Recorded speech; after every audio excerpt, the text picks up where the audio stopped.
Bismillahirrahmanirrahim. Ya ayyuhalladzina amanu udkhulu fis silmi kaffah.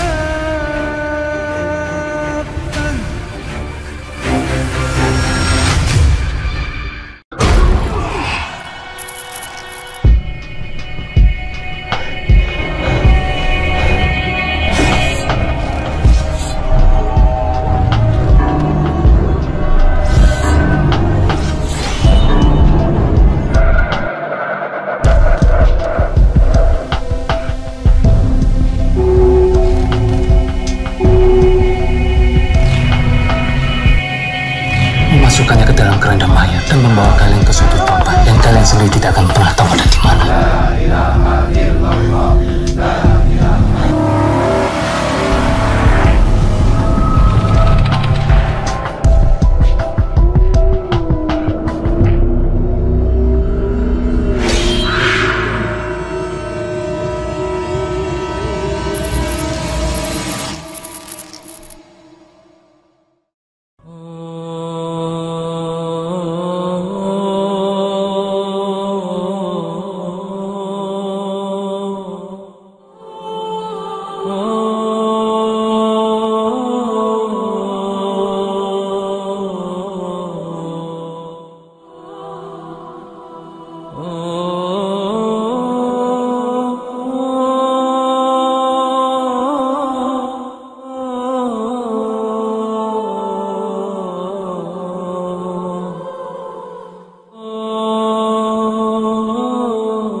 Pembahasan pada pagi hari ini kita akan membahas tentang silsilah kehancuran alam semesta.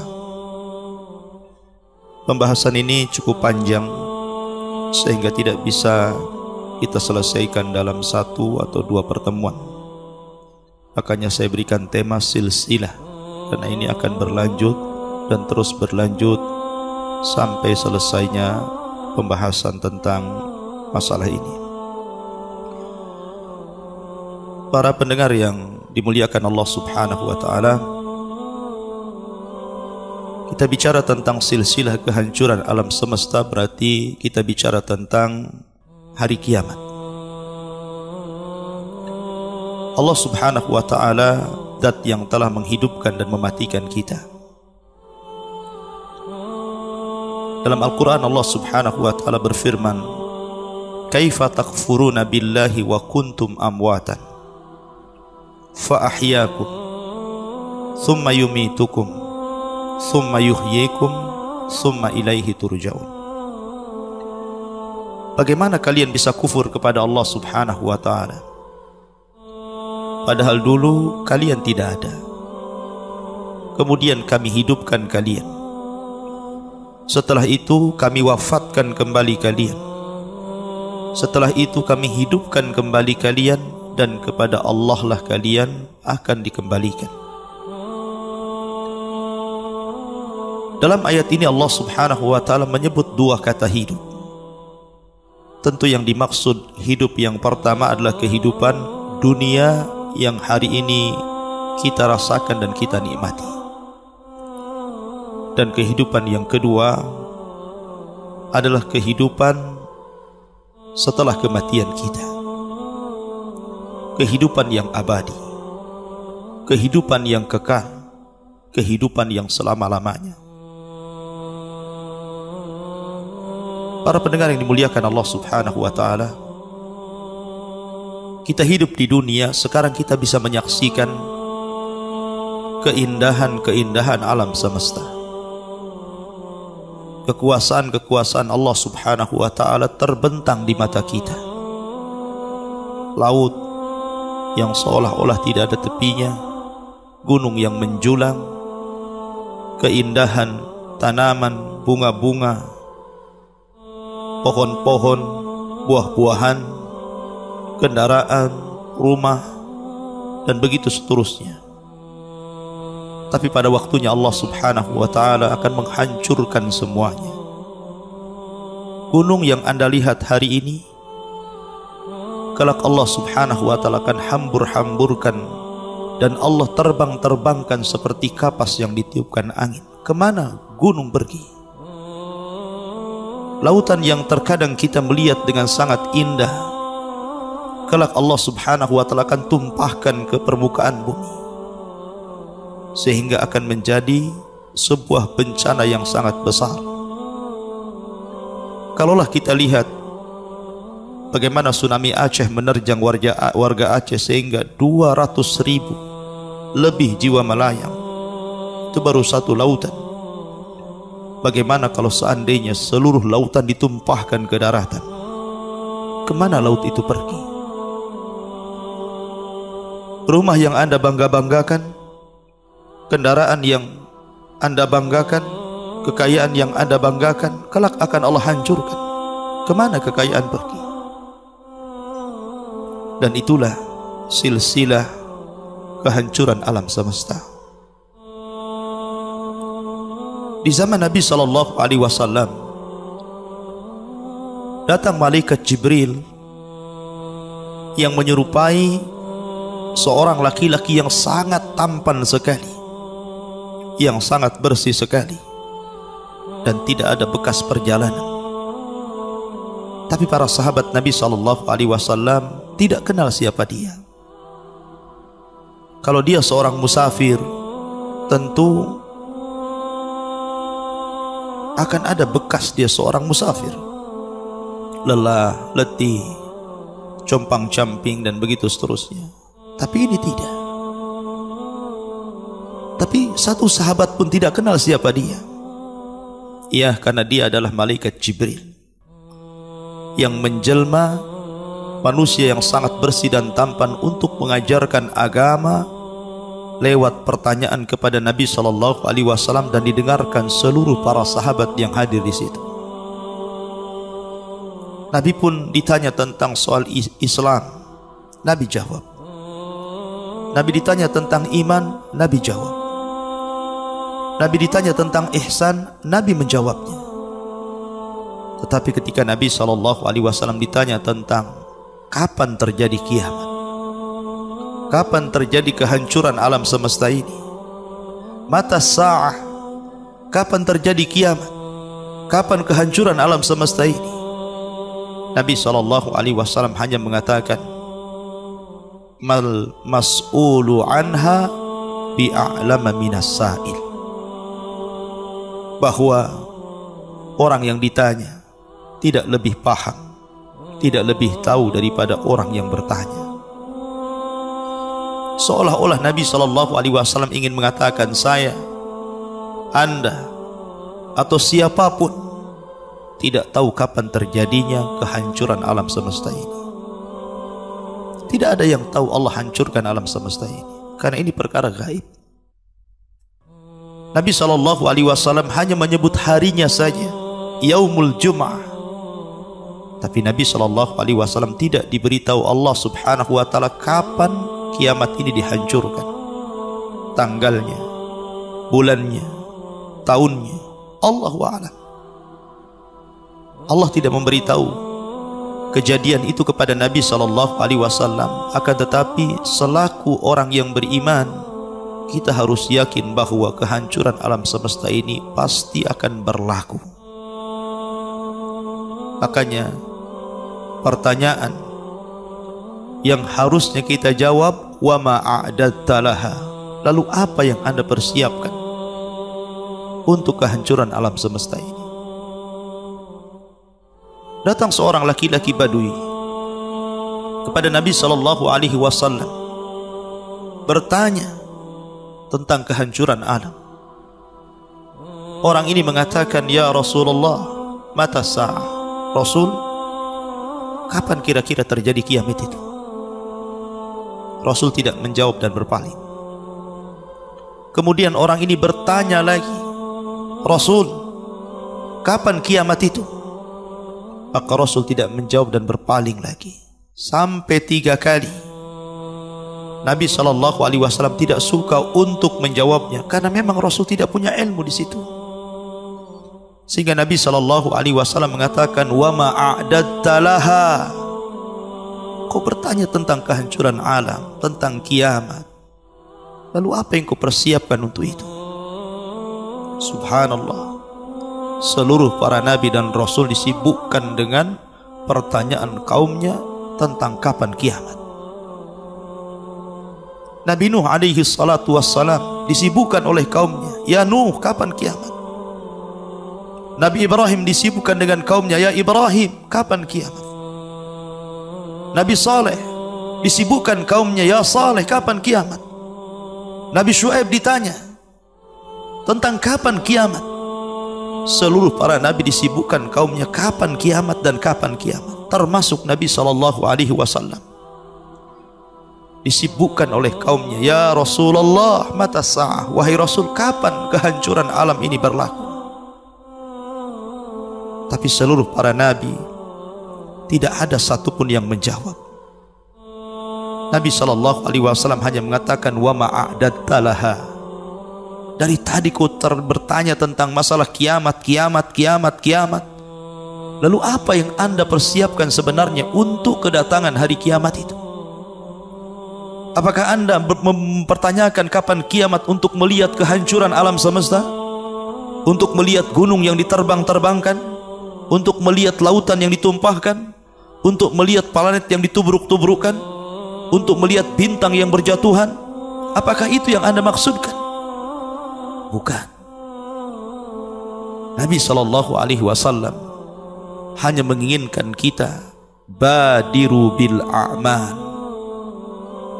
perbanyaklah amal soleh, perbanyaklah amal soleh sebelum kehancuran alam itu tiba. Ma'asyiral muslimin wal muslimat, para pendengar dan pemirsa Radio Hang yang dimuliakan Allah Subhanahu wa ta'ala. Allah Subhanahu wa ta'ala adalah zat yang maha adil. Allah tidak mengirim kiamat itu sekonyong-konyong kepada umat manusia secara tiba-tiba, tidak. Tapi Allah Subhanahu wa ta'ala memberikan sinyal supaya manusia persiapan. Dan sinyal itu disebut dengan alamatul qiyamah, tanda-tanda kejadian-kejadian sebelumnya tegaknya hari kiamat. Dan tanda-tanda itu ada dua macam. Ada alamatul sughra dan ada alamatul kubra. Ada tanda-tanda kiamat kecil, dan itu berlaku sebelum datang tanda-tanda kiamat besar. Artinya apabila tanda-tanda kiamat kecil datang, masa kiamat itu masih lama. Karena tanda-tanda kiamat kecil ini kadang muncul dan kadang berlalu. Yang kedua, ada alamatul kubra, ada tanda-tanda kiamat besar. Dan kalau seandainya Allah munculkan tanda-tanda kiamat besar ini, maknanya kiamat sudah berada di depan kita. Tanda-tanda kiamat besar artinya kiamat sudah berada di hadapan gerbang. Allah siap menghancurkan alam ini sehancur-hancurnya. Nabi SAW mengisyaratkan di antara tanda-tanda kiamat kecil seperti intisyarul qalam wal kutub, tersebarnya pena dan tulisan-tulisan. Ataupun Nabi SAW mengatakan di antara tanda-tanda kiamat kecil adalah mautul alim, kematian seorang alim, lemahnya manusia untuk belajar ilmu, tersebarnya kejahilan, tersebarnya perbuatan maksiat dan kemungkaran. Khamar sudah mulai digemari, zina sudah mulai disukai, kemaksiatan menyebar di mana-mana. Bahkan Ali radhiyallahu an pernah ditanya di masa khilafahnya, walaupun riwayat ini oleh sebagian para ulama dilemahkan, akan tetapi secara makna banyak yang mencocoki hadis-hadis Nabi SAW. Ketika Ali radhiyallahu anhu menjadi khalifatul Islam di Kufah, ja'a rajulun sa'ala Aliyan, tiba-tiba datang seorang laki-laki bertanya kepada Ali radhiyallahu anhu, "Ya Ali, mata yakhrujud dajjal?" Wahai Ali, kira-kira kapan Dajjal itu muncul? Maka Ali radhiyallahu anhu menjawab, Dajjal itu muncul apabila berlaku beberapa perkara. Kata Ali radhiyallahu anhu, idza amata nasus salawat, apabila manusia sudah mulai meninggalkan salat, meninggalkan salat 5 waktu, apalagi sunnah-sunnahnya. Dan hari ini kita bisa melihat bagaimana manusia melalaikan salat-salat mereka. Padahal tegas Allah mengatakan, fawailul lil musallin, celaka bagi orang-orang yang salat yang mereka lalai dari salatnya. Kalau orang yang salat yang lalai saja, Allah subhanahu wa ta'ala ancam mereka dengan wail, dengan kecelakaan. Ada yang mengatakan wail itu sebuah wadin fi jahannam, sebuah lembah di neraka Jahannam yang Jahannam sendiri meminta perlindungan dari lembah tersebut. Bagaimana pula dengan orang-orang yang sama sekali mereka meninggalkan salat? Ma salakakum fi saqar? Qalu lam naku minal musallin. Apa yang membuat Anda masuk ke neraka Saqar? Maka mereka mengatakan, dahulu ketika di dunia aku tidak pernah salat. Wa adha'ul amanat, kemudian ketika manusia meninggalkan amanah, ketika amanah diabaikan, Allah berikan amanah kepemimpinan, diabaikan amanah itu dan dia gunakan kepemimpinannya untuk baghaw fil ard, untuk melampaui batas di permukaan bumi, seperti Fir'aun, Namrud, Abu Jahal, Abu Lahab, dan para pemimpin-pemimpin yang zalim. Kemudian kata Ali radhiyallahu, wa kanal hukmu dha'fa, ketika hukum melemah, ketika syariat-syariat Islam diinjak-injak. Dan hari ini muncul, kita lihat orang yang tidak senang dengan tegaknya perda syariah, menolak syariat poligami, dan itu lemahnya hukum. Hukum manusia diagung-agungkan, sementara hukum Allah ditinggalkan. Wadzulmu fakhra, ketika kezaliman menjadi sebuah kebanggaan, ketika menyakitin orang, melakukan kezaliman, menindas manusia, yang kuat menindas yang lemah, yang kaya menindas yang miskin, hukum rimba diberlakukan. Wadzulmu fakhra, ketika kezaliman sebuah kebanggaan.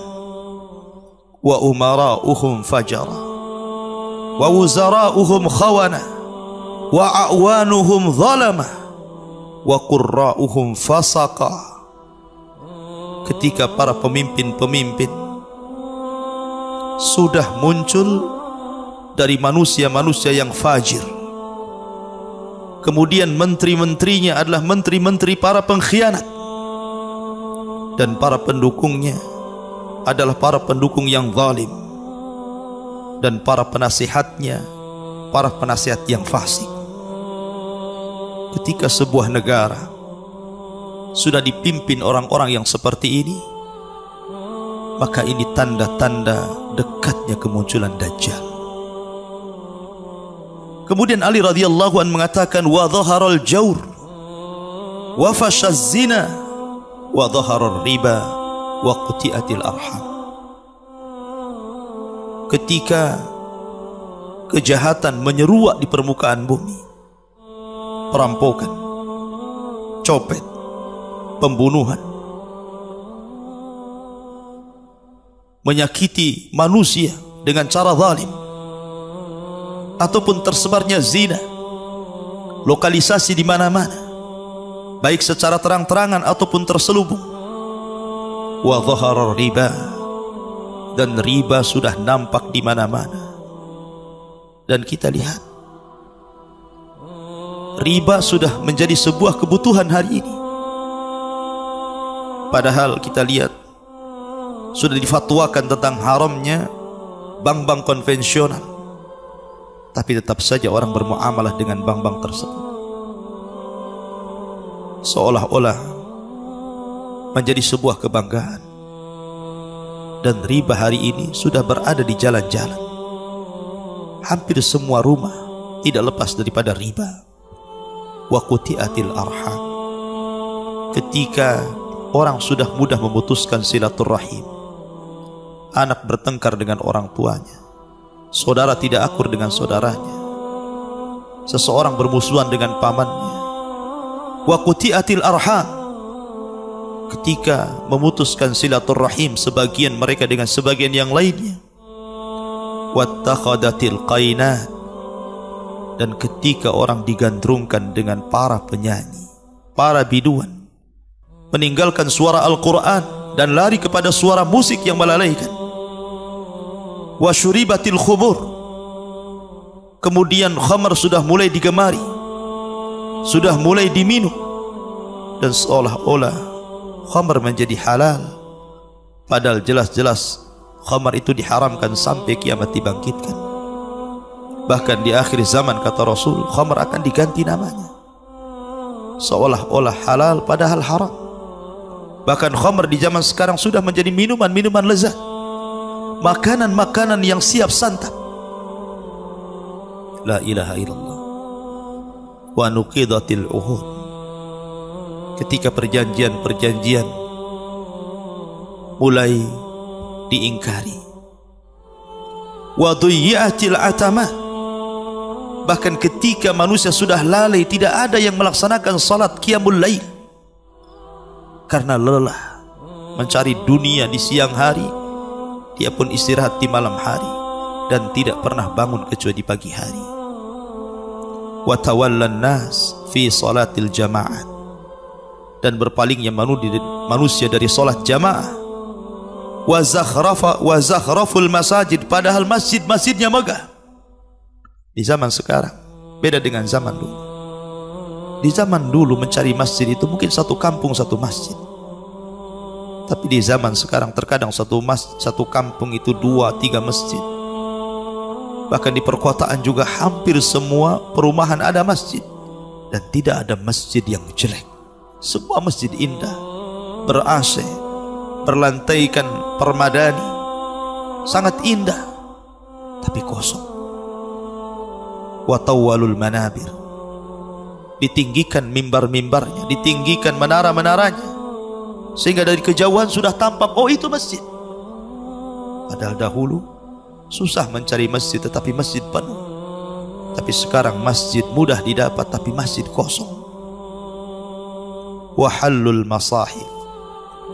Orang sudah malas untuk memegang mushaf Al-Quran.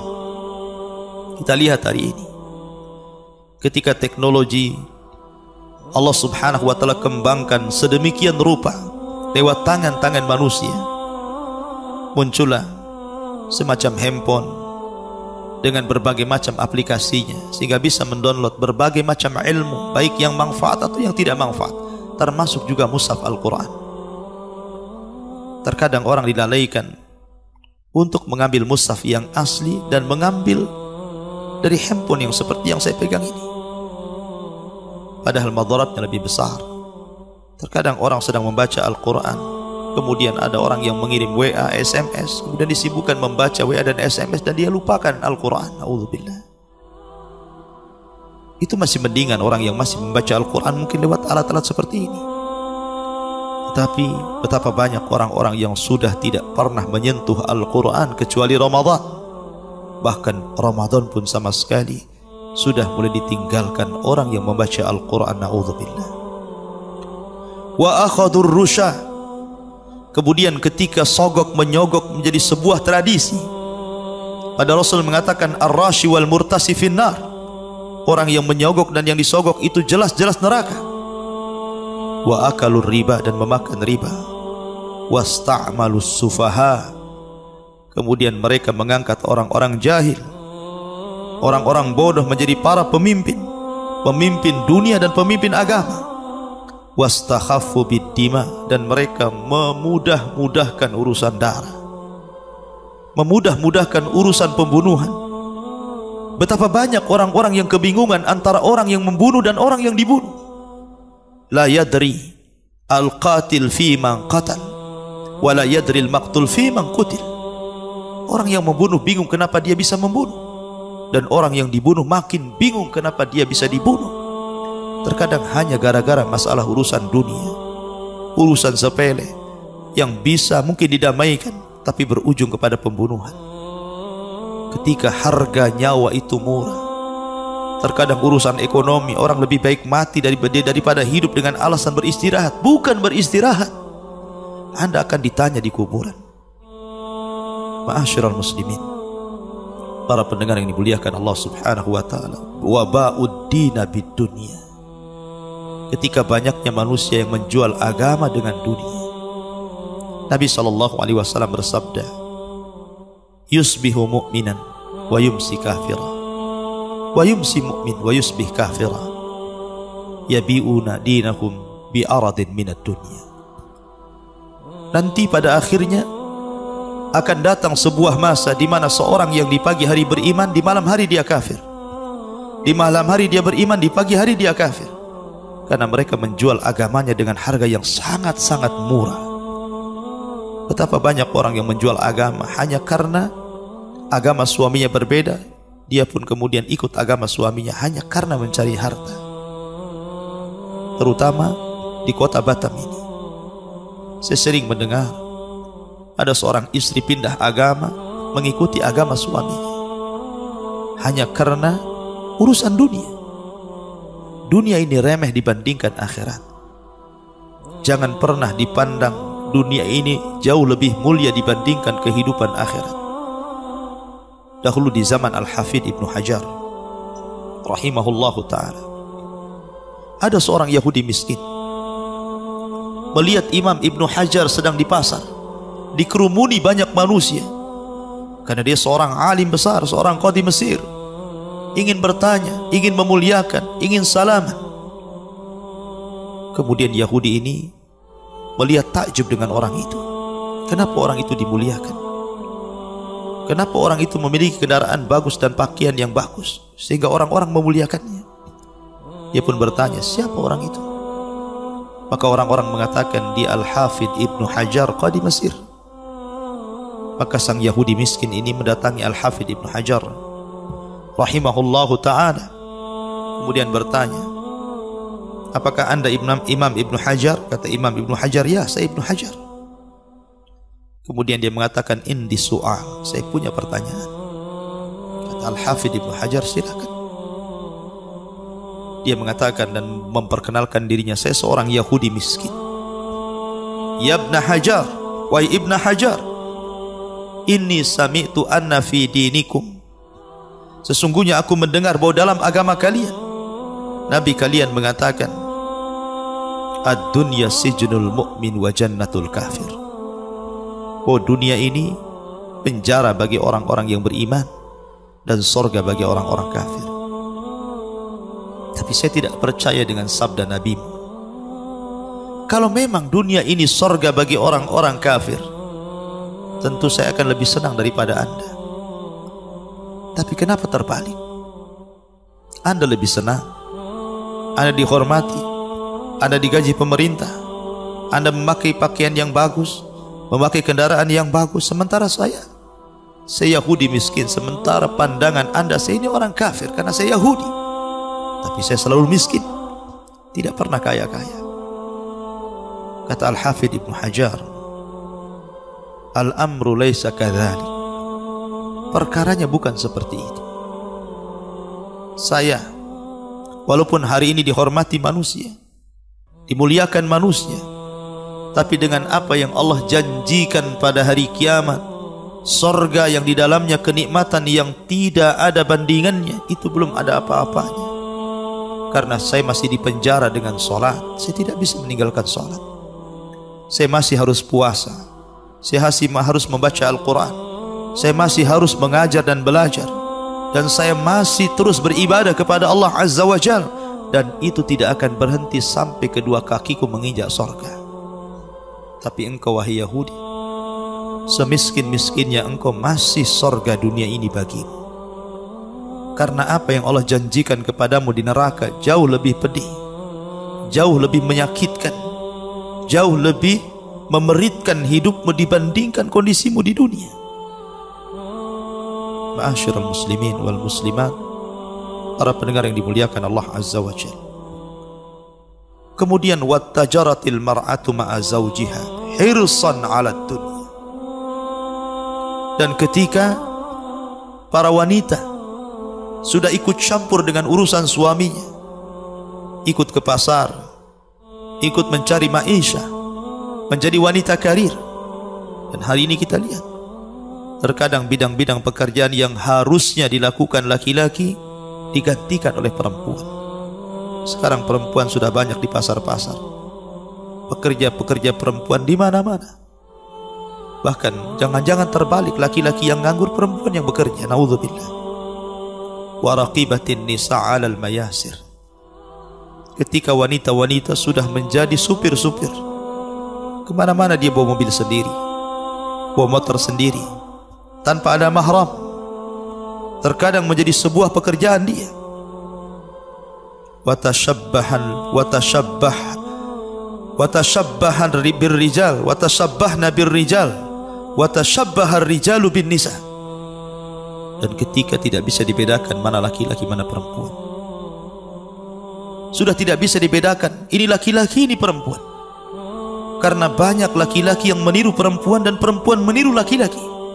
Kita lihat hari ini, lihat perempuan-perempuan hari ini, pakaian-pakaian mereka persis seperti pakaian laki-laki, menggunakan celana jeans, celana levis, celana ketat yang harusnya dipakai laki-laki.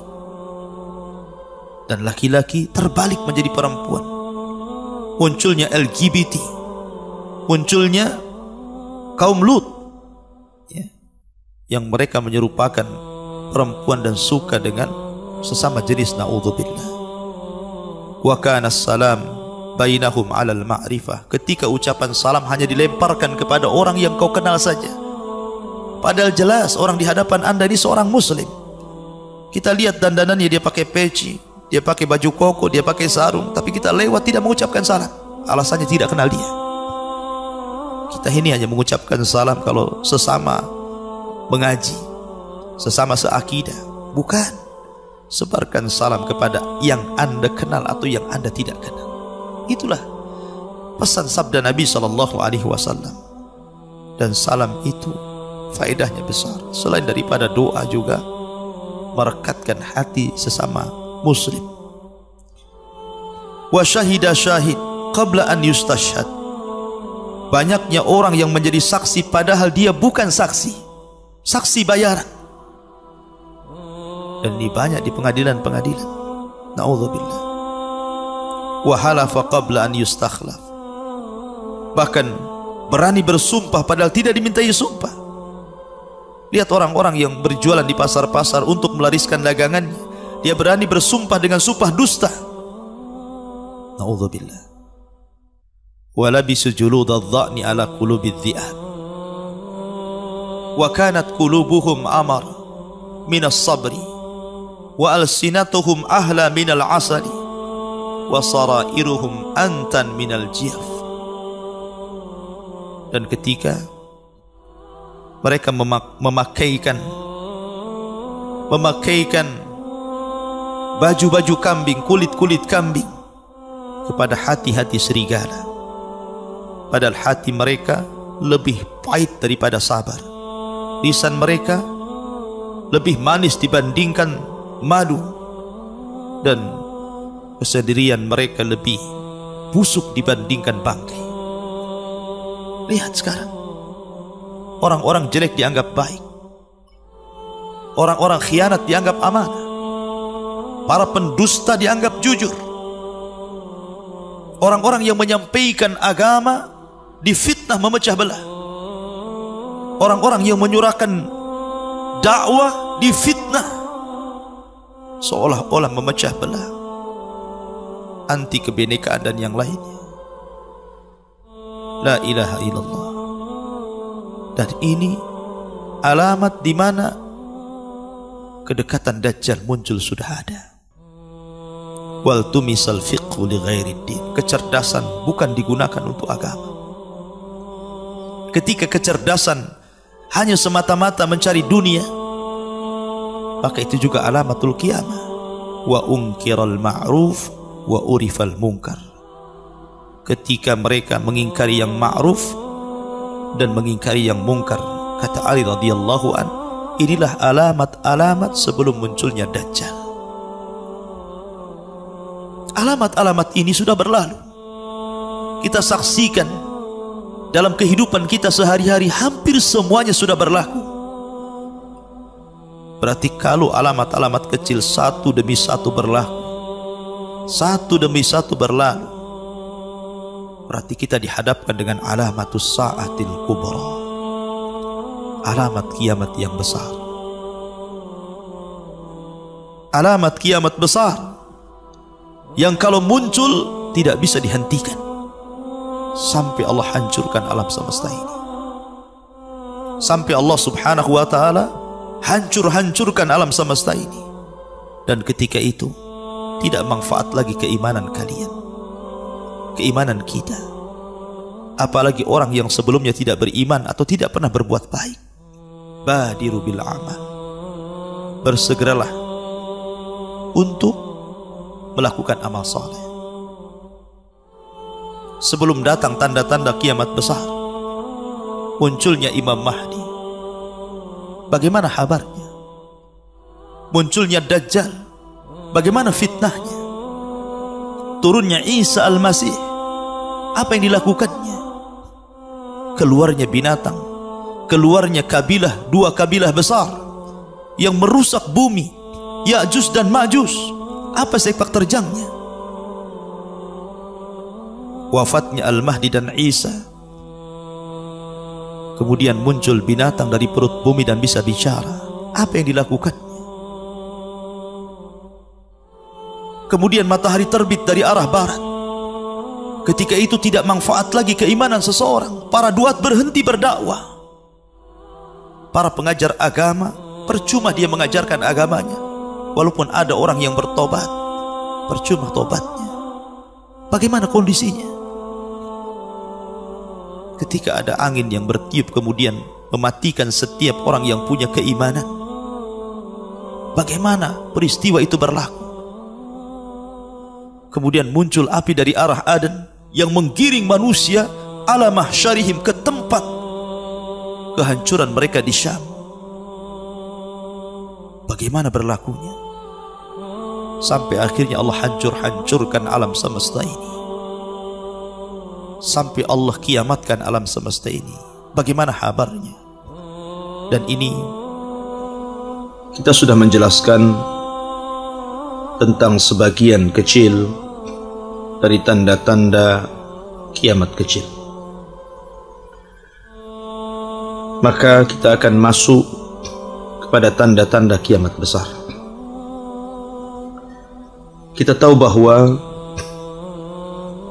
tanda-tanda kiamat besar muqaddimahnya adalah dengan munculnya khurujul Mahdi al-Muntadhar, munculnya Imam Mahdi yang ditunggu-tunggu terutama oleh ahli sunnah wal jamaah.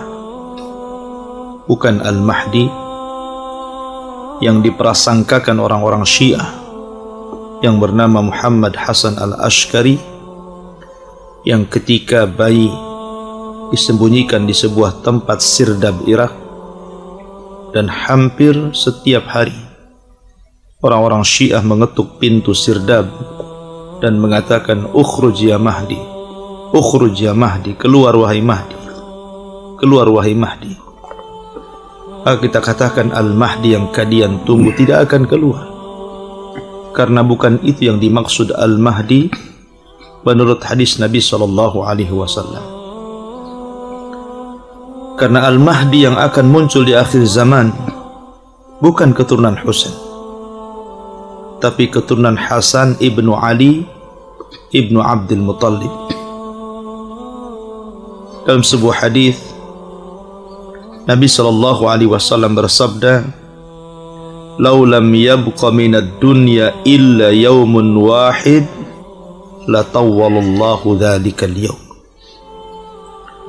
Kalaulah Allah Subhanahu wa taala tidak menyisakan dunia ini kecuali satu hari, maka tentu Allah Subhanahu wa taala akan panjangkan hari itu hatta yab'atsallahu fihi rajulan minni aw min ahli baiti, sampai Allah Subhanahu wa taala utus seorang laki-laki dari keturunanku atau keturunan ahli baitku, yuwati'u ismuhu bismi wasmu abihi isma abi, di mana namanya sama dengan namaku dan nama bapaknya persis seperti nama bapakku. Maka dari sini kita tahu bahwa Al-Mahdil Muntadhar adalah Muhammad ibn Abdullah Al-Hasani Al-Alawi, dan itulah dia keturunan Hasan. Pertanyaan, kenapa keturunan Hasan? Dan kenapa tidak keturunan Husain? Ulama ahli sunnah menjawab, Hasan ketika menjabat sebagai khalifatul Islam menggantikan ayahnya Ali bin Abi Thalib radhiyallahu an, ketika itu terjadi gejolak. Para pendukung ayahnya Ali radhiyallahu an semakin menguat, dan hampir-hampir dalam kekuasaan Hasan orang-orang banyak yang mendukung untuk membalaskan peperangan yang pernah terjadi di zaman ayahnya bersama Muawiyah bin Abi Sufyan yang ada di Syam. Tapi Hasan tidak mau, karena ini akan terjadi pertumpahan darah. Justru Hasan datang menghadap Muawiyah, kemudian mengatakan kepada Muawiyah dan menyerahkan kekuasaannya dan berbaiat kepada Muawiyah. Padahal Hasan ketika itu khalifah, tapi dia serahkan kekuasaannya kepada Muawiyah hanya karena menjaga jangan sampai ada satu darah kaum muslimin tertumpah pada kekuasaannya. Itulah yang disabdakan Nabi sallallahu alaihi wasallam, "Oh, di antara cucuku kelak akan ada yang mendamaikan dua kekuatan besar yang saling berhadap-hadapan dan siap menumpahkan darah." Yang dimaksud sabda Nabi sallallahu alaihi wasallam ini adalah Hasan ibnu Ali ibnu Abdul Muttalib. Karena Hasan di puncak kepemimpinannya, dia belum merasakan nikmat seorang khalifah, tapi dia serahkan kepada Muawiyah. Kemudian setelah Muawiyah menjadi raja pertama dalam Islam, dia pun tetap taat kepada Muawiyah, ikut dalam berbagai macam peperangan yang dipimpin Muawiyah untuk membuka negara-negara Islam di berbagai macam daerah, sampai akhirnya Hasan pun meninggal dunia. Dari sinilah maka Allah Subhanahu wa ta'ala memberikan nikmat kepada Hasan bahwa kelak kekuasaan yang pernah dicicipi walaupun sebentar oleh Hasan ibn Ali akan kembali kepada tangan cicitnya di akhir zaman. Dialah Muhammad ibn Abdullah, keturunan Hasan dan keturunan Ali Al-Hasani Al-Alawi. Tapi sebaliknya, kenapa tidak Husain? Ketika Muawiyah meninggal dunia,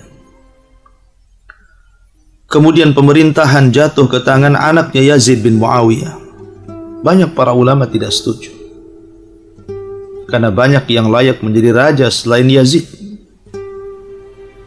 Tapi itulah politik. Semua yang mustahil jadi mungkin. Akhirnya orang-orang Kufah membujuk Husain untuk datang ke Kufah. Padahal orang-orang Kufah adalah umat yang berkhianat. Dan betul, mereka adalah umat yang berkhianat. Karena ketika mereka telah menjanjikan sesuatu kepada Husain bahwa mereka akan membaiat, belakangan mereka berkhianat dan berujung kepada pembunuhan Husain. Husain melakukan pemberontakan sebenarnya. Akan tetapi Allah Subhanahu wa taala takdirkan Husain pun meninggal dunia di Karbala. Artinya di sini Hasan di saat kuat-kuatnya dia serahkan kekuasaannya kepada Muawiyah. Tapi Husain di saat lemah-lemahnya dia ingin mengambil kekuasaan dari Yazid. Oleh karena itulah maka Allah Subhanahu wa taala mengganjar kepada Hasan ibnu Ali, oh nanti dari keturunannya akan menjadi pemimpin dunia yang menebar keadilan. Satu malam diperbaiki Allah Subhanahu wa taala. Dengan itulah dia memimpin kaum muslimin untuk menghadapi perang besar yang sejarah mencatatnya tidak ada perang setelahnya. Tidak ada perang yang paling dahsyat setelahnya. Itulah Malhamatul Kubra. Para pendengar dan pemirsa yang dimuliakan Allah Subhanahu wa taala. Ada sebuah hadis dari Muadz bin Jabal radhiyallahu anhu. Dari Nabi sallallahu alaihi wasallam, kata Nabi sallallahu alaihi wasallam, Imranu Baitil Maqdis kharabu Yathrib. Wa kharabu Yathrib khuruju malhamatil kubra. Wa khurujul malhamah fathul Qastantiniyah. Wa fathul Qastantiniyah khurujud Dajjal. Kata Nabi sallallahu alaihi wasallam, ketika Baitul Maqdis menjadi pusat kekuatan kaum muslimin, maka ketika itu robohlah Yathrib, robohlah Madinah. Dan ketika robohnya Madinah, maka terjadilah perang besar yang disebut dengan Malhamatul Kubra. Dan Allah menangkan. Dan ketika Allah menangkan dalam perang besar Malhamatul Kubra, kemudian terjadi pembukaan kota Konstantinopel. Dan Allah menangkan. Ketika itulah muncul Dajjal. Dari sini Nabi SAW menggambarkan bahwa kaum muslimin di akhir zaman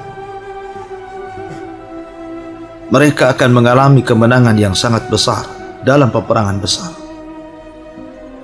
Kata Nabi SAW, apabila Baitul Maqdis, Palestina, yang merupakan poros dari negara Syam, telah menjadi poros kekuatan kaum muslimin di mana saja.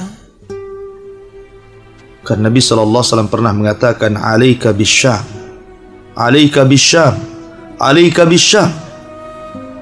Bergabunglah dengan Syam, bergabunglah dengan Syam, bergabunglah dengan Syam.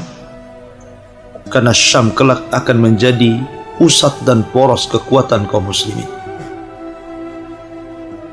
Ketika Syam menjadi poros kekhalifahan kaum muslimin di akhir zaman, kharabu Yathrib, maka Madinah dan Mekah akan hancur.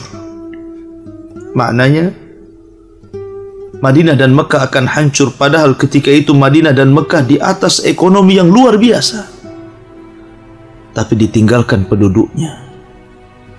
Mereka berbondong-bondong hijrah, bergabung ke Syam, bergabung kepada Imam Mahdi untuk melakukan peperangan di akhir zaman. Dan ketika manusia sudah berkumpul di Baitul Maqdis, khurujul malhamah, terjadilah apa yang disebut dengan Malhamatul Kubra, perang besar, perang antara kaum muslimin melawan orang-orang Nasrani yang berkhianat kepada kaum muslimin. Setelah mereka mengadakan gencatan senjata untuk menyerang musuh di belakang mereka, setelah musuh itu dikalahkan oleh kaum muslimin bersama orang-orang Nasrani, tiba-tiba mengklaim siapa yang menjadikan musuh itu kalah. Orang Nasrani mengatakan ghalabas salib, ghalabas salib, kami yang menang, kami yang mengalahkan. Maka orang muslim mengatakan balillah ghalab, Allah yang memenangkan perang ini. Kemudian terjadi cekcok. Akhirnya seorang muslim ini membunuh orang salib. Tiba-tiba mereka berkhianat dan terjadilah perang yang disebut dengan khurujul malhamah, malhamatul kubra. Dan dalam peperangan ini kaum muslimin dipimpin oleh Al-Mahdil Muntadhar, Imam Mahdi yang ditunggu-tunggu. Subhanallah, perang dahsyat sekali. Sampai dalam peperangan ini tidak ada satu burung pun yang berani mendekat kecuali pasti tertebasnya. Darah berhamburan, daging melayang. Karena perang hari itu dijelaskan oleh sebagian para ulama sudah tidak lagi menggunakan alat-alat teknologi. Perang itu kembali kepada pedang, kembali kepada panah, kembali kepada kuda dan unta, persis di zaman Nabi SAW. Dan itu bisa dilihat dari beberapa riwayat dan hadis-hadis Nabi SAW yang menunjukkan bahwa perang itu kembali ke masa Nabi SAW. Ma'asyiral muslimin yang dimuliakan Allah Azza wa Jalla, nanti kita akan baca satu hadis tentang perang ini. Kemudian Nabi SAW mengatakan, wa khurujul malhamati fathul Qastantiniyah. Setelah Allah Subhanahu wa ta'ala menangkan perang ini, perang besar, sampai akhirnya menguasai ke jantung kota Italia, ke Eropa. Artinya ketika itu poros kekuatan orang-orang salib berada di Eropa. Ketika itulah maka kaum muslimin berusaha untuk menyerang Konstantinopel, yang mungkin sekarang ibu kotanya dikenal dengan Istanbul, Turki. Karena nanti di akhir zaman poros kekuatan orang-orang kafir berada di situ. Sampai akhirnya Allah Subhanahu wa ta'ala bangkitkan dari kaum mereka sendiri, Banu Ishaq, yang memerangi orang-orang Konstantinopel dan berhasil menguasai kotanya. Anehnya, tidak ada pertumpahan darah dan tidak ada satupun anak panah yang melesat. Mereka kalah hanya dengan takbir, tahlil, dan tahmid. Dan itu kuasa Allah Subhanahu wa ta'ala.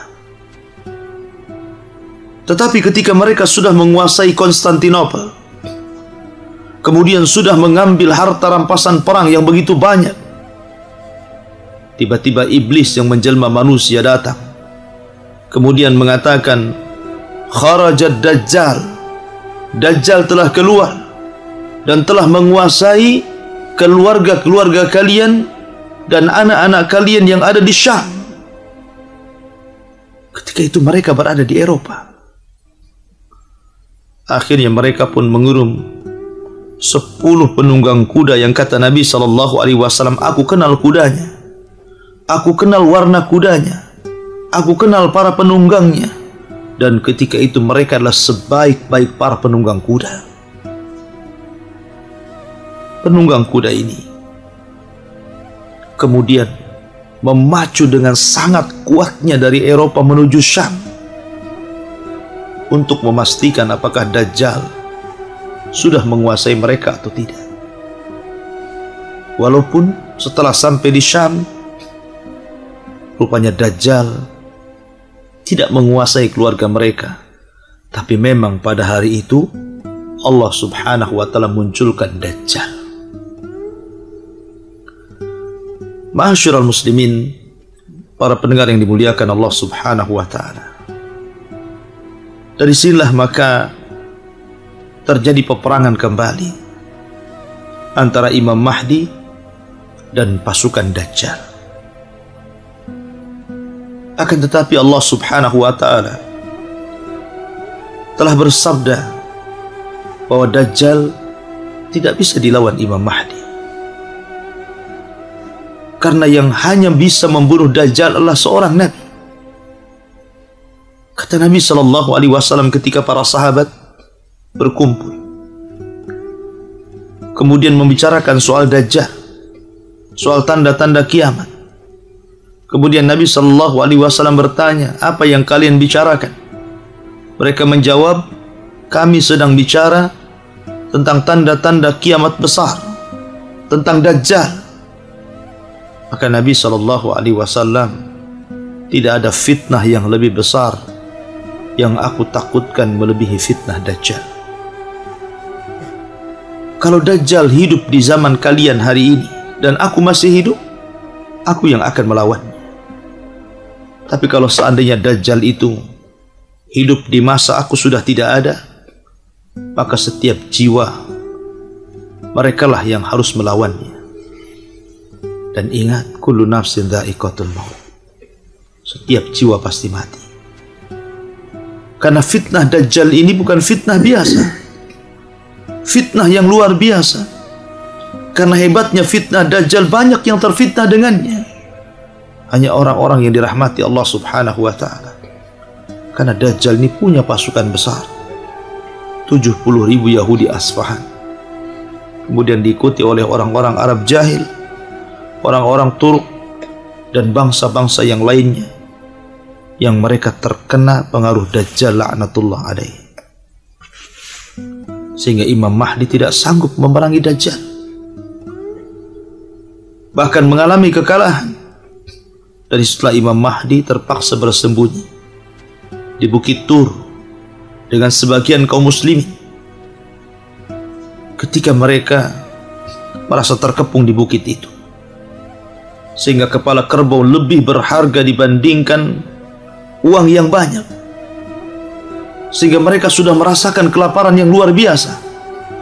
Mereka tidak ingin mati kelaparan di bukit itu, sehingga mereka meminta kepada Imam Mahdi untuk turun gunung dan tetap melawan tentara Dajjal, tetap melawan tentara Dajjal. Akhirnya kemudian sepakat. Mereka pun sholat subuh. Ketika mereka sholat subuh, turunlah Isa bin Maryam. Maka Isa pun sholat di belakang Imam Mahdi. Setelah sholat, maka Isa mengusap wajah-wajah pasukan Al-Mahdil Muntadhar, kemudian menyebutkan derajat mereka di sorga. Subhanallah, tidak ada manusia yang paling bahagia kecuali orang-orang yang diusap wajahnya oleh Isa bin Maryam kala itu. Kemudian Isa ketika itu memberikan 3 pilihan dan mengatakan, aku akan berdoa kepada Allah subhanahu wa ta'ala agar Allah membangkitkan pasukan yang bukan kalian, biar pasukan itu yang akan membunuh Dajjal dan pasukannya. Kemudian yang kedua, aku akan berdoa kepada Allah subhanahu wa ta'ala agar Allah mengirimkan azabnya, bencananya, biar bencana itulah yang akan meluluhlantakkan Dajjal dan para pengikutnya. Atau yang ketiga, aku akan berdoa kepada Allah subhanahu wa ta'ala,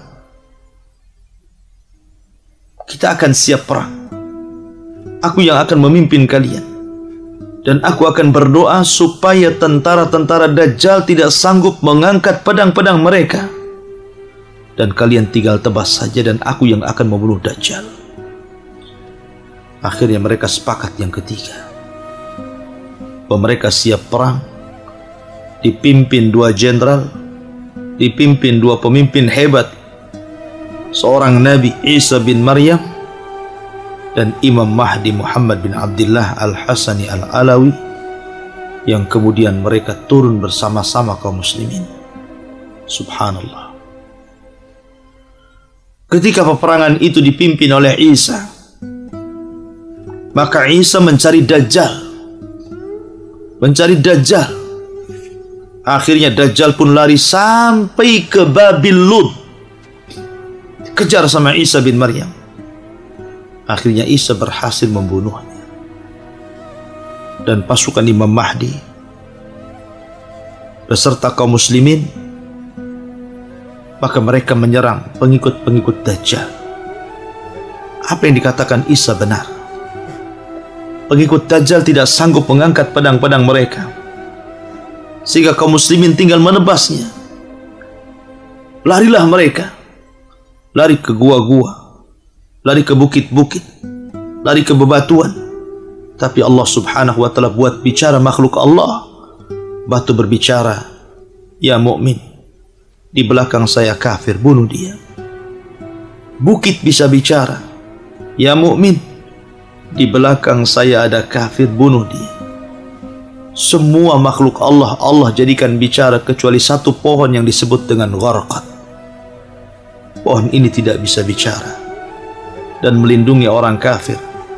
Konon katanya pohon ini sedang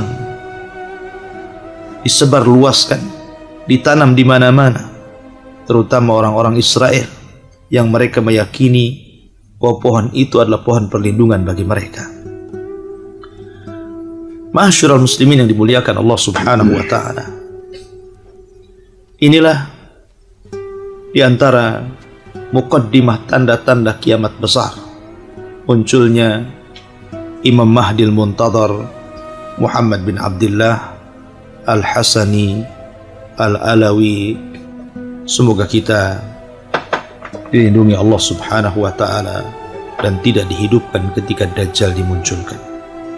Tentang keluarnya makhluk yang sangat besar fitnahnya kepada manusia, keluarnya Dajjal. Ma'asyiral muslimin, para pendengar dan pemirsa yang dimuliakan Allah subhanahu wa ta'ala, Nabi SAW mengisyaratkan bahwa tidaklah Dajjal itu muncul ke permukaan bumi melainkan karena dua perkara: khifatun minad din wa qillatun minal ilmi. Keroposnya manusia terhadap agamanya. Ketika manusia sudah melalaikan solat-solat mereka, melalaikan perekonomian syariat mereka, tersebarnya riba, tersebarnya penipuan, tersebarnya mengurangi takaran, timbangan, meteran, gharar dan yang lain sebagainya. Manusia tidak peduli lagi dengan agamanya, tidak peduli lagi dengan syariat Allah subhanahu wa ta'ala, berhukum dengan selain hukum Allah subhanahu wa ta'ala, melalaikan ketaatan kepada Allah subhanahu wa ta'ala, dan juga tidak memiliki perhatian kepada ibadahnya. Kemudian wa qillatun minal ilmi, sedikitnya orang untuk belajar. Minat belajar sudah hilang. Sudah tidak ada lagi para fuqaha, tidak ada lagi ahli hadis, tidak ada lagi ahli tafsir, tidak ada lagi ghirah untuk talabul ilmi. Bahkan mereka tidak memiliki ilmu tentang Dajjal itu sendiri, sehingga para duat sudah tidak lagi berbicara soal Dajjal di mimbar-mimbar mereka. ketika tidak ada satupun manusia yang berbicara tentang Dajjal, ketika itulah khurujud Dajjal. Dajjal akan muncul. Fitnah di alam semesta ini banyak. Harta adalah fitnah. Bagaimana harta itu fitnah? Terkadang ada orang yang mencari harta dari pagi sampai sore, dari kecil sampai dewasa sampai tua. Dihabiskan waktunya untuk talabul mal, mencari harta. Tiba-tiba Allah subhanahu wa ta'ala menguji agar kita mengeluarkan infak dan sedekahnya, terkadang kepada orang yang sama sekali tidak ikut serta mencarinya. Bahkan kita tidak kenal siapa dia. Itulah fitnah harta. Di sana ada fitnah keluarga. Terkadang melalaikan kita kepada Allah subhanahu wa ta'ala.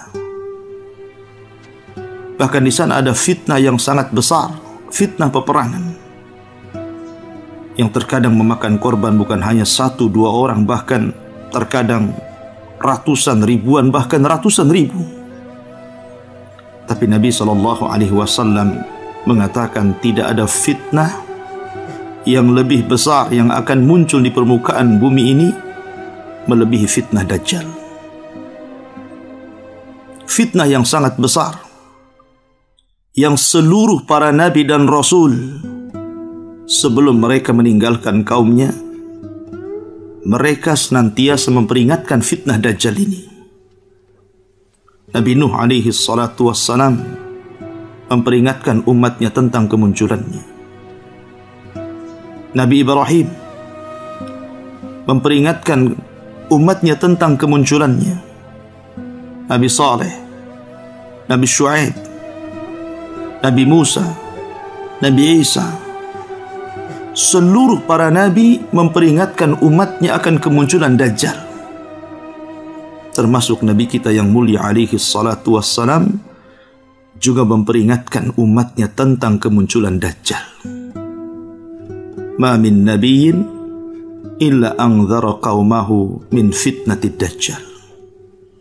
Tidak ada satupun para nabi dan rasul melainkan mereka berusaha untuk memperingatkan umatnya dari kemunculan Dajjal ini. Kenapa para nabi dan rasul memperingatkan umatnya akan kemunculan Dajjal? Karena besarnya fitnah Dajjal. Karena tidak ada satupun fitnah yang Allah subhanahu wa ta'ala munculkan di permukaan bumi ini melainkan atau melebihi fitnah Dajjal.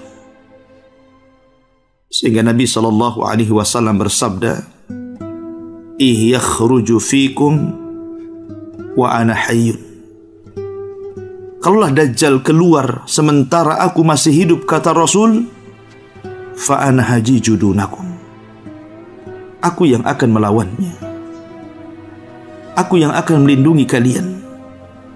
Aku yang akan membunuhnya. Aku yang berusaha menghalang-halanginya. Wa yakhruj fikum wa ana mayyitun. Tapi kalau seandainya Dajjal hidup dan keluar kepada kalian, famru'un hajiju nafsah, maka setiap diri dialah yang akan menghadapi Dajjal. Dan Allah subhanahu wa ta'ala berfirman, kullu nafsin dha'iqatul maut. Setiap jiwa pasti mati. Setiap jiwa pasti mati. Karena tidak ada yang bisa membunuh Dajjal kecuali seorang nabi.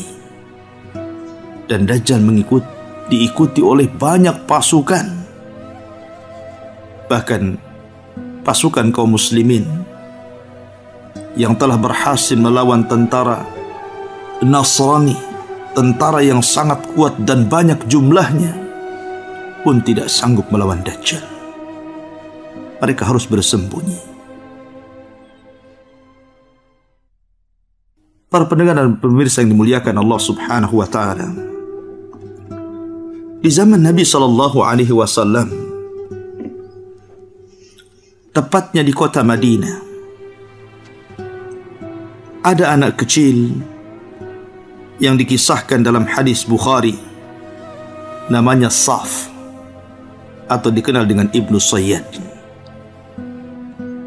Ciri-ciri anak ini persis seperti ciri-ciri Dajjal yang disifatkan Nabi SAW kemunculannya.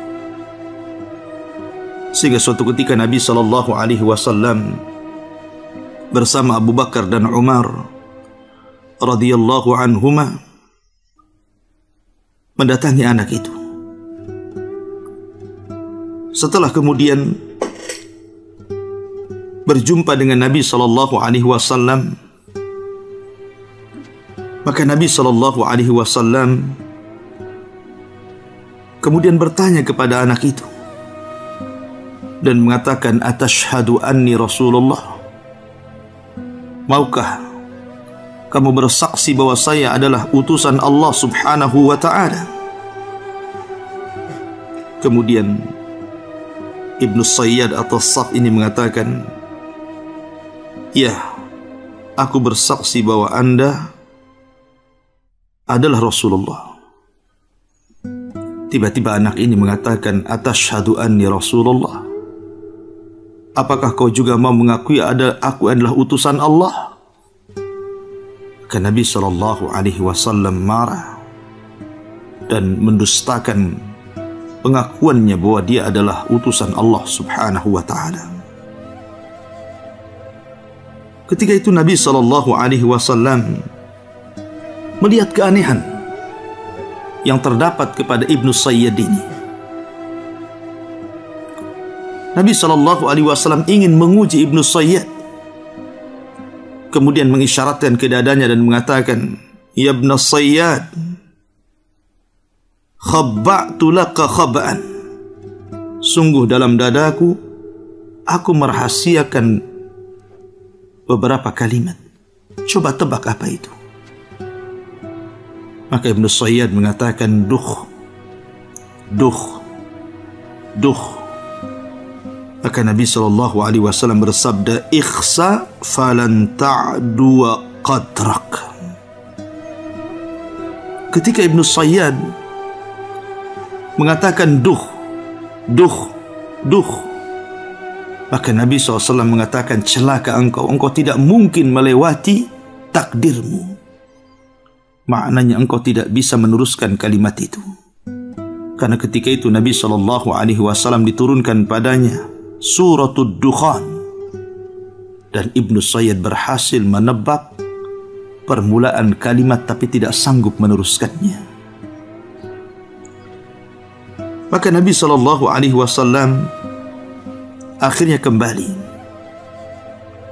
Kemudian di waktu yang lain Nabi SAW kemudian datang menemui kembali Ibnu Sayyad. Tapi ketika kemudian Nabi SAW hendak meneliti kembali tentang siapa Ibnu Sayyad, tiba-tiba ibunya datang dan mengatakan, ya Saf, ya Saf, ataka Muhammadun, Muhammad telah datang menemuimu. Maka anak itu lari, kemudian bersembunyi di balik punggung ibunya. Kata Nabi SAW, lau tarakathu labayyan, kalau seandainya ibunya meninggalkan kala itu, membiarkan anak itu dan tidak memanggilnya, tentu akan jelaslah kondisinya, apakah Ibnu Sayyad adalah Dajjal atau bukan Dajjal. Ketika itulah Umar bin Khattab radhiyallahu an marah dan mengatakan, ya Rasulullah, da'ni adrib unuqa. Rasul, izinkan aku penggal lehernya.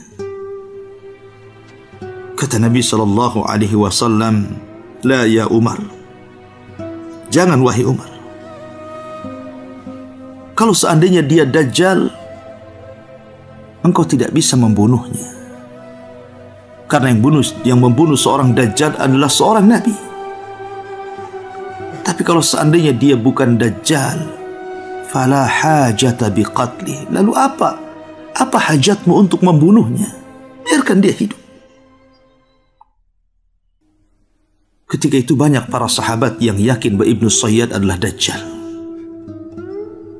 Bahkan banyak para sahabat yang bersumpah bahwa Ibnu Sayyad adalah Dajjal. Salah satunya adalah Umar bin Al-Khattab radhiyallahu an, bersumpah di hadapan Nabi SAW dia Dajjal, dan Nabi tidak membantahnya. Bahkan dijelaskan dalam hadis Muhammad ibn Munkadir, dia mengatakan ra'aitu Jabir bin Abdullah yakhlifu billah anna ibn Sayyad ad-Dajjal. Bahkan kata Muhammad ibn Munkadir, aku melihat Jabir bin Abdullah radhiyallahu an, dia pun satu di antara sekian para sahabat yang bersumpah bahwa Ibnu Sayyad adalah Dajjal. Bahkan banyak para sahabat, Abu Sa'id Al-Khudri radhiyallahu an, Abdullah bin Umar putra daripada Umar bin Al-Khattab radhiyallahu an, juga bersumpah bahwa Ibnu Sayyad adalah Dajjal. Akan tetapi terjadi silang pendapat di antara para ulama, apakah Ibnu Sayyad Dajjal atau bukan Dajjal. Karena ada satu kisah ketika Ibnu Sayyad ini sudah besar, sudah dewasa, kemudian ciri-ciri yang dikisahkan Nabi SAW tentang kemunculan Dajjal ini memang ada pada Ibnu Sayyad, ciri-ciri fisiknya. Maka suatu ketika Abdullah bin Umar radhiyallahu an berjumpa dengan Ibnu Sayyad ketika sudah dewasa. Kemudian dia mengucapkan sesuatu, bahkan sempat memukulnya. Maka Ibnu Sayyad marah dengan kemarahan yang luar biasa. Maka Abdullah bin Umar radhiyallahu an ketakutan, kemudian lari dan sembunyi di rumah saudarinya Hafsah. Hafsah adalah istri Nabi SAW. Maka Hafsah ketika itu menasihati Abdullah bin Umar dan mengatakan, innama yakhruju min ghadbatin yaghdabuha. Ya Ibn Umar, sesungguhnya Dajjal itu tidak keluar dan akan keluar karena kemarahan yang ditimbulkan siapapun kepadanya. Ma'asyiral muslimin, para pendengar yang dimuliakan Allah Subhanahu wa taala. Akan tetapi walaupun banyak para sahabat yang bersumpah bahwa Ibnu Sayyad adalah Dajjal, Umar bin Al-Khattab radhiyallahu an, Abdullah ibn Umar, Abu Sa'id Al-Khudri radhiyallahu an, Jabir bin Abdullah radhiyallahu an, dan yang lainnya, Ibnu Sayyad sempat melakukan pembelaan. Bahkan dia mengatakan bahwa saya bukan Dajjal. Sebagaimana hadis dari Abi Sa'id Al-Khudri radhiyallahu an, suatu ketika para sahabat berangkat haji dari Madinah menuju Mekah. Mereka rombongan, satu persatu para sahabat berangkat haji dari Madinah ke Mekah. Tiba-tiba Abu Sa'id Al-Khudri radhiyallahu anhu sahabat yang ketinggalan rombongan. Dan ketika dia melakukan perjalanan, rupanya di tengah jalan berjumpa dengan Ibnu Sayyad. Sementara Abu Sa'id Al-Khudri adalah orang yang bersumpah bahwa Ibnu Sayyad adalah Dajjal. Dan Ibnu Sayyad juga sama, ingin melakukan haji ke Mekah. Maka ketika itu, kata Ibnu Sayyad, ketika dia dewasa, dikatakan dia masuk Islam. Kemudian hidup di tengah-tengah para sahabat Nabi SAW. Di tengah-tengah ada sebagian para sahabat yang bersumpah dia Dajjal. Maka ketika Abu Sa'id Al-Khudri radhiyallahu an berjumpa dengan Ibnu Sayyad di tengah perjalanan di bawah pohon, ketika itu Abu Sa'id ketakutan. Tapi Ibnu Sayyad berusaha untuk meyakinkan kepada Abi Sa'id Al-Khudri radhiyallahu an bahwa dia bukan Dajjal. Bukan sebagaimana cerita manusia yang menuduhnya bahwa dia Dajjal. Sampai-sampai Ibnu Sayyad mengatakan kepada Abu Sa'id Al-Khudri radhiyallahu an, "Ya Aba Sa'id, laqad hamamtu an akhudha hablan fa'u'alliqahu bi syajaratin thumma a'taniqa mimma yaqulu linnas." Wahai Aba Sa'id, hampir-sampir aku ini mengambil tali, kemudian mengikatkan di leherku, dan aku ingin gantung diri. Karena banyaknya manusia yang mengatakan aku dajjal, sehingga aku kecil hati. Aku merasa sedih. Aku bukan dajjal, orang-orang mengatakan aku dajjal. Kata Ibnu Sayyad, "Ya Aba Sa'id, bukankah Nabi SAW mengatakan bahwa dajjal adalah kafir, sementara saya muslim?" "Ya Aba Sa'id, bukankah dajjal adalah aqim, mandul, tidak punya keturunan, sementara saya punya keturunan banyak?" "Ya Aba Sa'id, bukankah dajjal tidak mungkin masuk Mekah dan Madinah? Ana, lihat saya masuk ke Madinah dan saya masuk ke Mekah. Bagaimana mungkin saya adalah dajjal?" Dari situ Abu Sa'id Al-Khudri radhiyallahu an mulai kasihan kepada Ibnu Sayyad dan mulai ragu bahwa Ibnu Sayyad adalah dajjal. Tapi tiba-tiba ending cerita ini, Ibnu Sayyad mengatakan di hadapan Abu Sa'id Al-Khudri radhiyallahu an, "Walakinni ya Aba Sa'id a'rifu mawdi'ad dajjal." Tetapi wahai Aba Sa'id, aku tahu di mana letak dajjal sekarang. Maka sontak saja ketika Abu Sa'id sudah merasa kasihan, sudah mulai ragu-ragu bahwa dia bukan dajjal, ketika Ibnu Sayyad kemudian mengatakan bahwa saya tahu di mana letak dajjal, mulailah ketakutan Abu Sa'id Al-Khudri ini. Kemudian mengambil barang-barangnya, kemudian lari meninggalkan Ibnu Sayyad. Ma'asyiral muslimin yang dimuliakan Allah Subhanahu wa ta'ala, dari sini terjadi khilaf para ulama. Apakah Ibnu Sayyad adalah dajjal ataukah dajjal kecil yang disabdakan Nabi SAW akan muncul? Dajjaluna kadzabun, dajjal pendusta, yang mereka semua mengaku bahwa diri mereka adalah seorang nabi.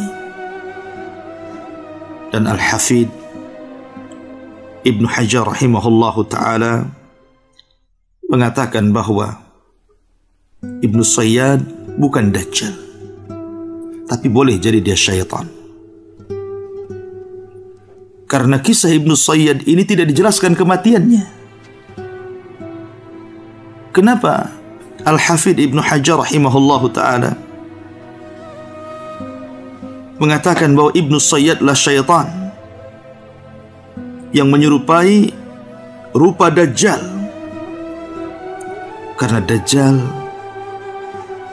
pernah ditemukan dan pernah berjumpa dengan salah seorang sahabat Nabi SAW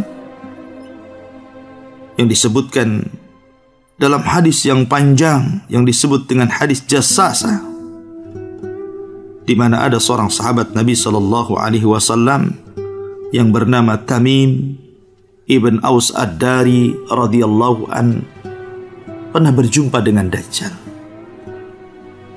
Kisahnya dari Fatimah ibn Qais radhiyallahu an. Dia mengatakan, aku mendengar ada seorang penyeru yang menyeru para sahabat Nabi SAW untuk berkumpul di sebuah tempat. Ketika itu dikumandangkan as-salatul jami'ah. As-salatul jami'ah. As-salatul jami'ah.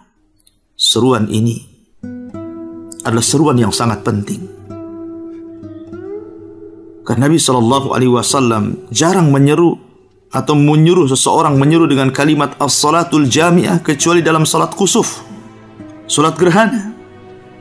Maka apabila tanpa gerhana atau tidak ada gerhana, tiba-tiba ada sahabat yang memandangkan as-salatul jami'ah, berarti ini ada sesuatu yang penting yang ingin disampaikan Nabi sallallahu alaihi wasallam. Berkumpullah para sahabat Nabi sallallahu alaihi wasallam. Kemudian mereka salat.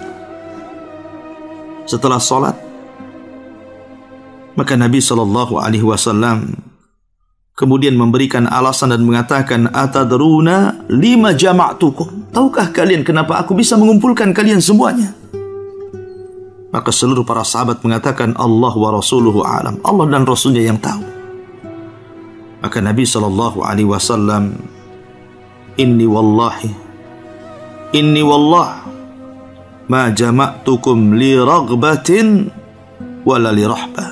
Aku mengumpulkan kalian bukan karena ingin membagi-bagi sesuatu, juga bukan hendak menakut-nakuti dengan sesuatu. Akan tetapi aku kumpulkan kalian karena ada saudara kalian Tamim ibn Aus Ad-Dari, seorang sahabat yang pertama kali menerangi Masjid Rasul, seorang sahabat yang pertama kali membuat mimbar Rasul, seorang sahabat yang dikenal dengan perhatian tentang Al-Quran, dan hampir setiap malam beliau membaca Al-Quran dan menghatamkannya. Kata Nabi SAW, dia seorang Nasrani. Kemudian dia datang kepadaku, berbaiat dan masuk Islam, dan dia menceritakan kepadaku tentang pertemuannya dengan Dajjal yang persis apa yang dia kisahkan, persis seperti yang dikisahkan diriku kepada kalian. Kemudian Nabi SAW mulai menceritakan, dan tidaklah Nabi menceritakan sebuah cerita dari sahabat, diambil ceritanya oleh Nabi, kemudian oleh Nabi diceritakan lagi kepada para sahabat, kecuali cerita Tamim Ibn Aus Ad-Dari.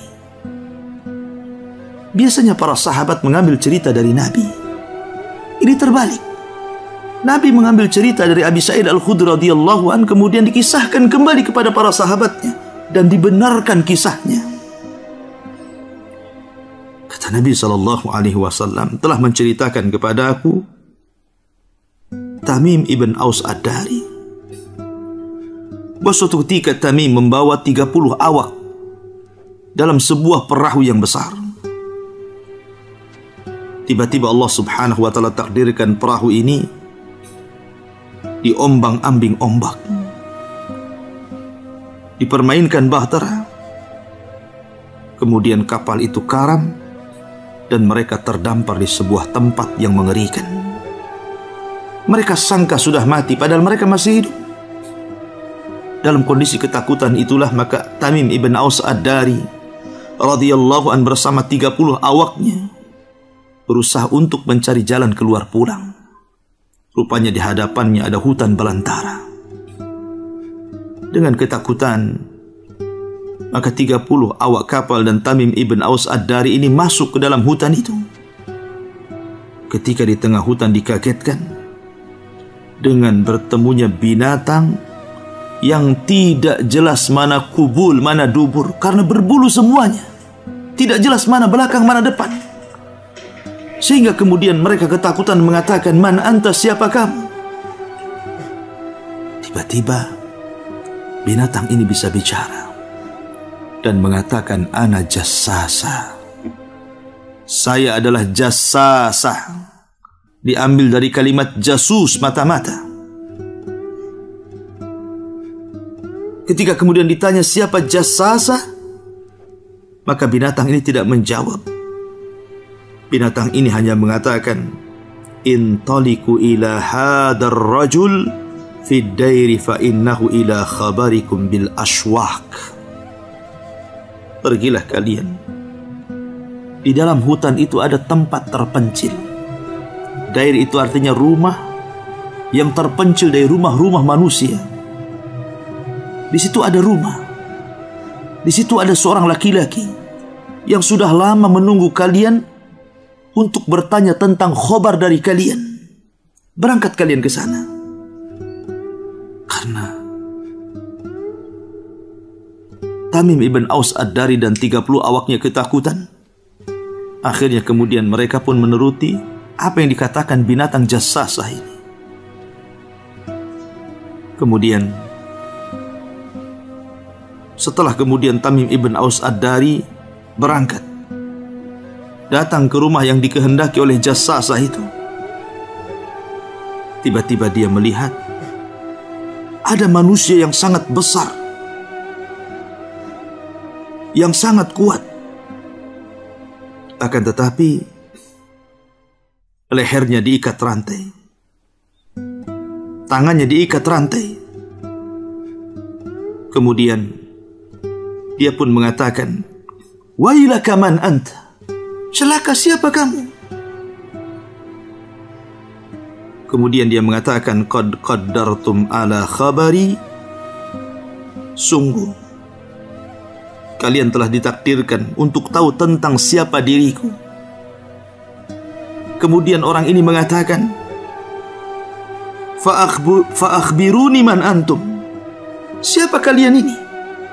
Kabarkan kepadaku siapa kalian. Kenapa kalian bisa sampai ke tempat ini? Maka Tamim Ad-Daus dan juga 30 awaknya mengatakan, "Nahnu unasun minal Arab." Kami orang-orang Arab yang terdampar. Kami orang-orang Arab yang tersesat. Kami menaiki sebuah perahu. Tiba-tiba perahu itu oleng, dihempas ombak, kemudian karam, dan kami terdampar di tempat ini. Akhirnya orang yang diikat itu kemudian bertanya soal beberapa pertanyaan. Setelah Tamim ibn Aus Ad-Dari radhiyallahu anhu menceritakan perjalanannya sampai kemudian masuk ke dalam hutan dan berjumpa dengan jassasah. Kemudian jassasah menunjukkan dirinya untuk menemui orang yang terikat dalam rumah itu. Tiba-tiba orang itu mengatakan, "Akhbiruni an-nakhli Baisan." Ceritakan kepadaku tentang pohon kurma di Baisan. Pohon kurma yang sangat lebat. Pohon kurma yang menghasilkan penduduknya, membuat tentram penduduknya, menjadikan perekonomian penduduknya. Kemudian Abu Sa'id mengatakan, "An ayyi syai'in tastakhbirun." Dia mengatakan, "Untuk apa kau bertanya tentang khobar kurma Baisan itu? Sekarang kebun itu penuh dengan kurma. Setiap tahun panen." Tapi tiba-tiba orang ini mengatakan, "Amma innahu yushiku alla tuthmir." Kamu tahu bahwa Baisan yang penuh dengan kurma yang sangat lebat, yang sangat banyak, yang tidak terhenti panennya, sebentar lagi pohon-pohon kurma itu akan kering. Tidak ada lagi buahnya. Kemudian orang ini bertanya lagi, "Akhbiruni an Buhairat at-Tabariyah." Ceritakan kepadaku tentang Danau Tabariyah. Danau Tabariyah yang sekarang kita lihat airnya semakin hari semakin surut. Maka kemudian Abu Sa'id mengatakan, "Untuk apa kau bertanya tentang Tiberias ini, Tabariyah ini?" Kemudian orang ini mengatakan, "Apakah penuh dengan air?" Kami katakan, airnya banyak, melimpah. Digunakan manfaat untuk warga, untuk minum, untuk menyuci. Manfaatnya banyak, penuh dengan airnya. Maka orang ini mengatakan, sebentar lagi akan kering.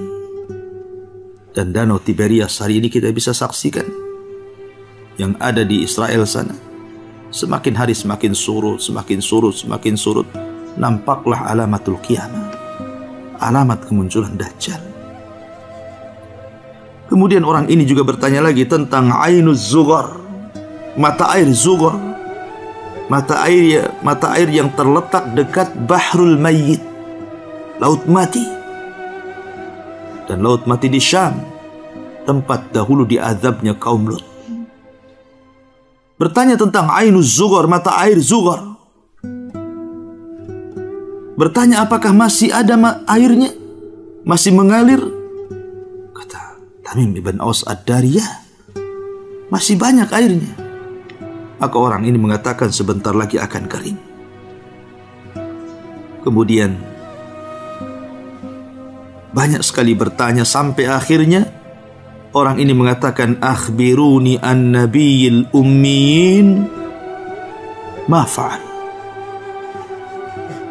Kabarkan kepadaku tentang seorang nabi yang muncul di Arab. Apakah kalian tahu apa yang ia lakukan? Apakah kalian tahu kemunculannya? Maka Tamim mengatakan, ya, dia sudah muncul. Apakah orang-orang Arab mengikutinya atau mendustakannya? Maka Tamim Ad-Daus Ad-Dari mengatakan, mendustakannya. Maka orang ini mengatakan, ikutilah orang itu, ikutilah dia, masuklah kau ke dalam agamanya, karena sesungguhnya orang itu benar. Orang yang ngaku nabi adalah benar, dan yang mendustakannya salah.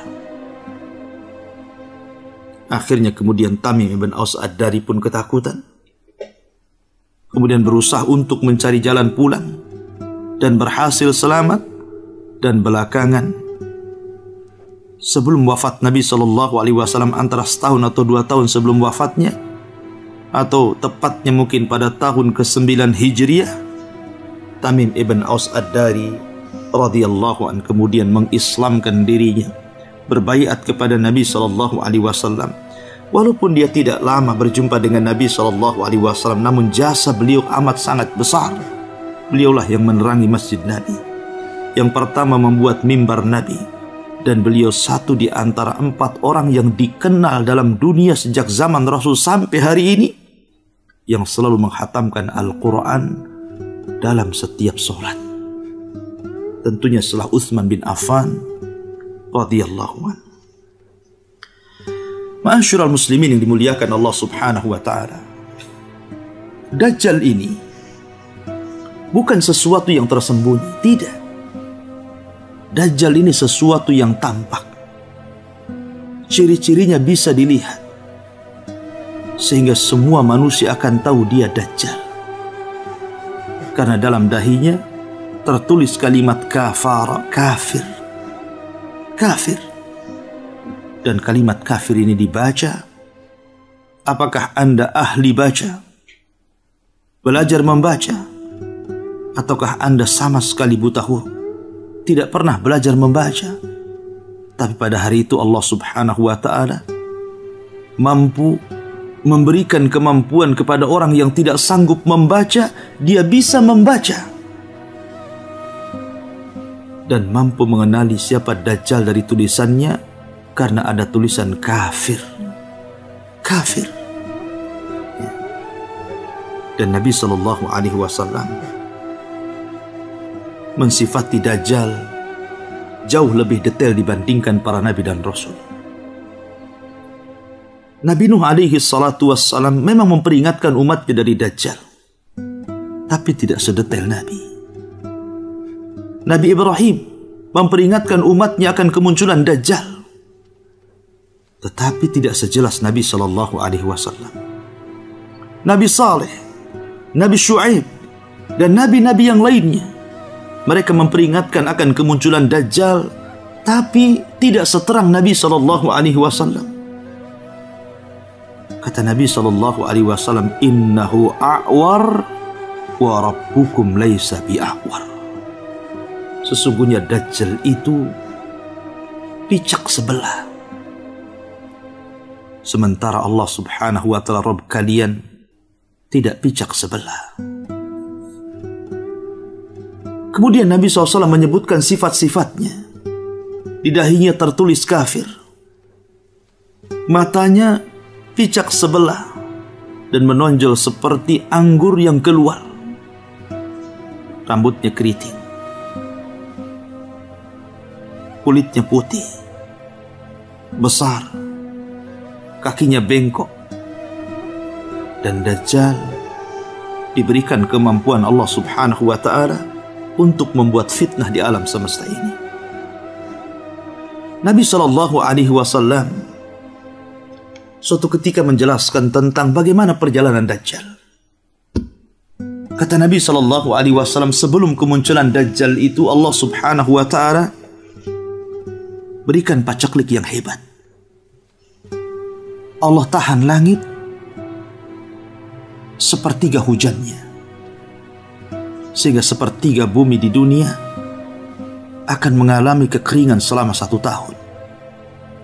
Dan ini akan mengurangi makanan dan untuk manusia, bahkan untuk binatang. Kemudian tahun yang kedua, Allah tahan bumi, Allah tahan langit, 2/3 hujan tidak turun sama sekali. Maka Allah Subhanahu wa ta'ala keringkan 2/3 bumi, sehingga tidak ada satu pohon melainkan kering, tidak ada biji-bijian melainkan mati. Dan tahun ketiga Allah Subhanahu wa ta'ala tahan seluruh langit untuk tidak menghujani bumi, maka seluruh bumi mengalami kekeringan hebat. Disinilah Dajjal dimunculkan. Disinilah Dajjal dimunculkan, membuat fitnah yang sangat besar, yang Nabi SAW sabdakan bahwa Dajjal akan keluar selama 40 hari. Satu harinya sama dengan 1 tahun, satu harinya sama dengan 1 bulan, satu harinya sama dengan 1 pekan. 3 hari pertama, 3 hari yang sangat panjang dan melelahkan. Tapi hari-hari berikutnya sama dengan hari-hari kita. Dajjal akan melewati seluruh negara, seluruh bukit, seluruh lembah. Tidak ada satu kota, desa, bahkan hutan sekalipun yang dihuni manusia kecuali Dajjal akan lewat di situ. Tidak ada satu jengkal pun di permukaan bumi kecuali akan diinjak Dajjal, kecuali Mekah dan Madinah, kata Rasul. Ketika bumi dalam kondisi kering, tidak tumbuh hujan, tidak tumbuh tumbuh-tumbuhan karena memang Allah Subhanahu wa ta'ala tahan hujan selama 3 tahun. Maka setiap kali Dajjal lewat di sebuah daerah, di sebuah kampung, di sebuah kota, maka Dajjal permulaannya mengaku nabi dan berakhir mengaku Tuhan. Dan ini fitnah yang sangat besar ketika orang sudah mengaku Tuhan. Fir'aun mengaku Tuhan, Namrud mengaku Tuhan, Dzunnuwas mengaku Tuhan, tetapi mereka tidak diberikan kesaktian sedikit pun, sehingga masih ada orang yang mendustakannya. Mereka mengakui mereka adalah Tuhan karena ketakutan, takut dibunuh, bukan karena decak kagum bahwa mereka memiliki sesuatu yang berbeda dari manusia. Tapi Dajjal, Allah berikan kemampuan yang tidak dimiliki manusia, sehingga banyak orang-orang yang kemudian mengikuti Dajjal bukan karena takut atau dipaksa atau diancam dibunuh, tidak, tapi karena melihat kemampuan Dajjal yang luar biasa, sehingga banyak orang yang kemudian mengikuti Dajjal dan menganggap dia adalah Tuhan. Ketika dia lewat di sebuah tempat, desa, kampung, kota, apabila daerah tersebut mau beriman dengan Dajjal, maka tiba-tiba Dajjal mengatakan, "Ukhruj ya ard, ukhruji kunuzak. Ukhruji kunuzak." Wahai bumi, keluarkan pembendaharaanmu. Maka disitulah keluarlah macam-macam. Keluar emas, keluar perak, keluar tumbuh-tumbuhan, keluar tanam-tanaman, hijau ranum. Akhirnya kemudian binatang-binatang pun gemuk, mereka pun bisa makan. Betul-betul Dajjal makmurkan negeri tersebut. Dalam sekejap saja, maka negeri tersebut akan beriman dengan Dajjal karena menyangka dia adalah Tuhan. Lihat bagaimana fitnah Dajjal ini.